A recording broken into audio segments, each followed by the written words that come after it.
Pemirsa, Ketua Umum Relawan Projo Budi Aris Setiadi mengaku ingin bergabung dengan Partai Gerindra yang dipimpin Presiden Prabowo Subianto. Dirinya berkomitmen memperkuat dan mendukung agenda-agenda politik Presiden Prabowo Subianto.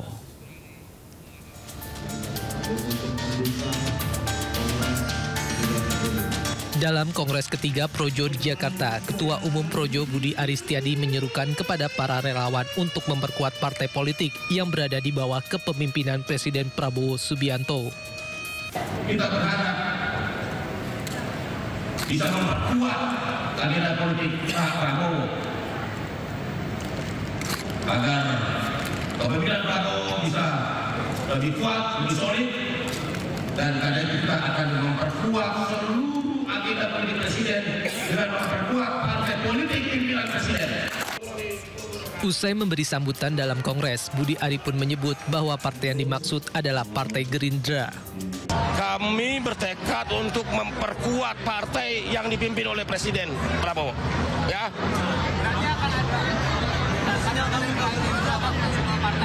Nggak usah diterjemahin lugas-lugas, kalian sendiri terjemahin ya. Yang pasti begini, kami akan mendukung partai yang dipimpin oleh Presiden Prabowo. Ya, ya, betul. Iyalah, pasti Gerindra. Pernyataan Budi Aris Setiadi ini pun ditanggapi positif Ketua Harian Partai Gerindra Sufmi Dasko Ahmad yang hadir dalam Kongres ketiga Projo. Begini, kalau nanti itu saya rela Projo ini dari awal mendukung pemerintahan Prabowo Gibran sebelum malah gitu. Nah, sehingga kita apresiasi untuk itu, makanya kita hadir pada hari ini sebagai sahabat Projo. Dalam Kongres ketiga Projo ini akan ada sejumlah transformasi organisasi. Salah satunya mengganti logo Projo yang selama ini menggunakan wajah Presiden ke-7 Joko Widodo. Dari Jakarta, Stephen Fatinama, Novan Dwi, iNews melaporkan. Pemirsa, hari ini relawan Pro Jokowi atau Projo menggelar Kongres ketiga di Jakarta. Ya, Presiden ke-7 RI Joko Widodo tidak hadir dan mengirimkan pesan melalui video.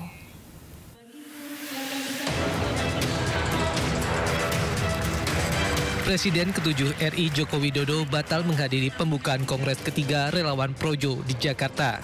Dalam kesempatan ini, Jokowi hanya menyampaikan pesan dalam sebuah video. Jokowi menyampaikan salam hangat kepada seluruh relawan Projo. Saya menyampaikan salam hangat untuk seluruh keluarga besar relawan Projo.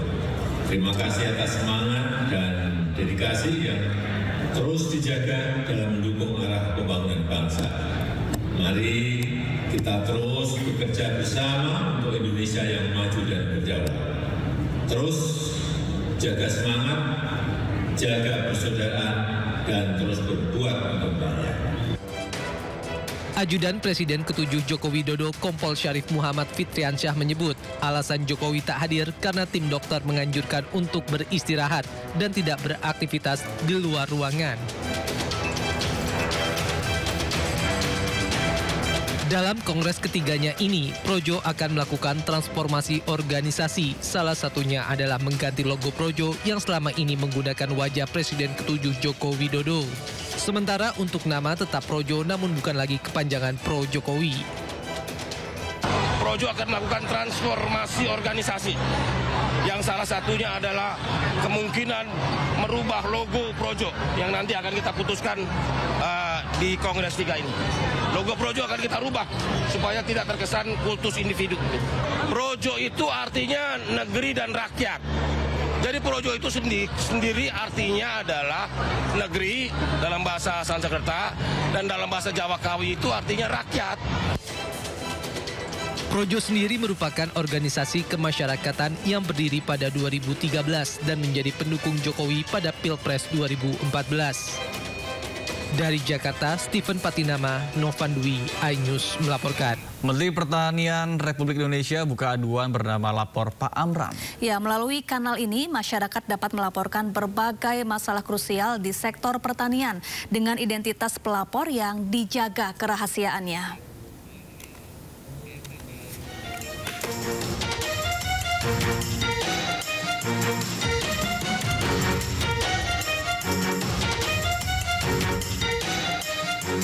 Menteri Pertanian RI Andi Amran Sulaiman meluncurkan kanal aduan masyarakat melalui aplikasi WhatsApp di nomor 0823 1110 9390 bernama Lapor Pak Amran. Layanan ini dibuka sebagai saluran bagi masyarakat, khususnya petani untuk melaporkan berbagai masalah krusial di sektor pertanian. Laporan masyarakat tersebut diantaranya 1. Kelangkaan atau penyelewengan pupuk.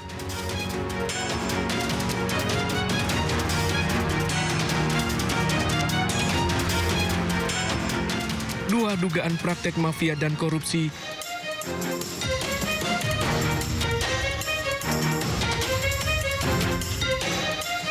3. Masalah terkait traktor dan alat pertanian.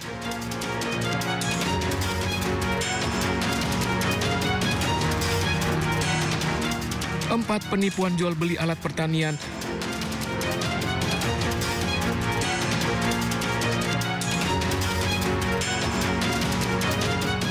5. Pupuk palsu.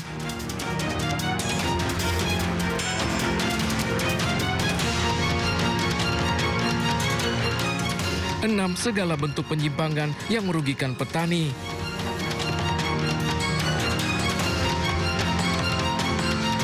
Sebelumnya, Menq RI Purbaya Yudi Sadewa telah meluncurkan layanan pengaduan bernama Lapor Pak Purbaya. Layanan tersebut guna menampung keluhan atau kendala masyarakat terkait bea cukai dan pajak.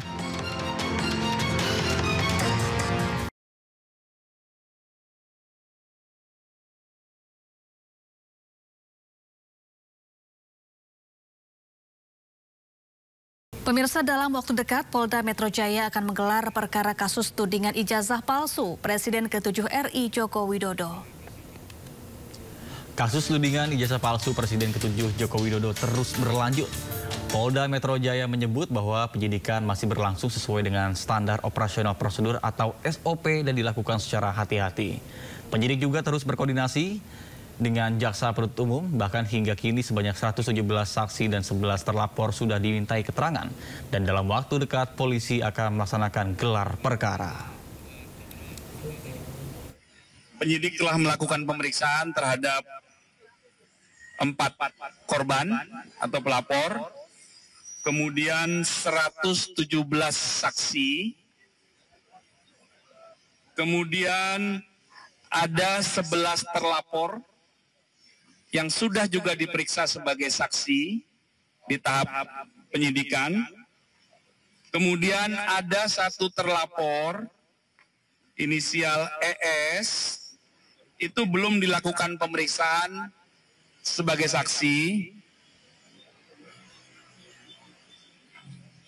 karena sudah dikirimkan panggilan 2 kali, telah diterima oleh keluarga dan pengacara terlapor, namun tidak hadir dengan alasan sedang sakit keras. Maka dalam waktu dekat juga akan dilaksanakan ekspos atau gelar perkara antara penyidik Subdit Kamnek dengan rekan-rekan dari Jaksa Penuntut Umum di Kejati DKI, ya. Berikut informasi lainnya, pemirsa, puluhan siswa SD di Kabupaten Nias Utara, Sumatera Utara dilarikan ke puskesmas akibat mual dan muntah usai konsumsi MBG. Ya, akibat kejadian ini penyediaan makanan bergizi gratis dihentikan sementara.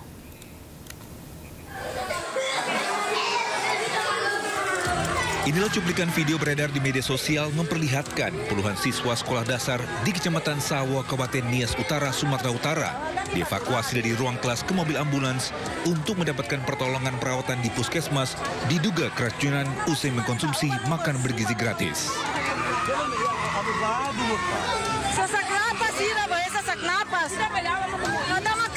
Dalam cuplikan tersebut, terdengar rintihan tangisan dari para siswa menahan kesakitan, mual, dan muntah usai mengkonsumsi makan bergizi gratis. Bukan kali pertama terjadi di sana. Namun beberapa waktu belakangan kejadian serupa kerap dikeluhkan dugaan keracunan akibat MBG ini, sehingga berpotensi jadi momok mengkhawatirkan dari orang tua siswa. Setelah mendapatkan perawatan intensif di Puskesmas Sawo, para siswa yang awalnya mual dan muntah berangsur membaik dan semuanya juga telah kembali ke rumah mereka masing-masing. Saat ini siswa yang 25 orang yang dirawat di Puskesmas Sawa sudah kembali ke rumah masing-masing, dan 1 orang lagi dapat info tadi sama kepala SPG-nya bahwasanya sudah pulih kembali. Usai video viral di media sosial, Yayasan Erias Jati penyedia makan bergizi gratis telah dihentikan beroperasi hingga batas waktu yang belum ditentukan. Dari Kepulauan Nias, Sumatera Utara, Iman Jaya Lase, iNews melaporkan. Iya,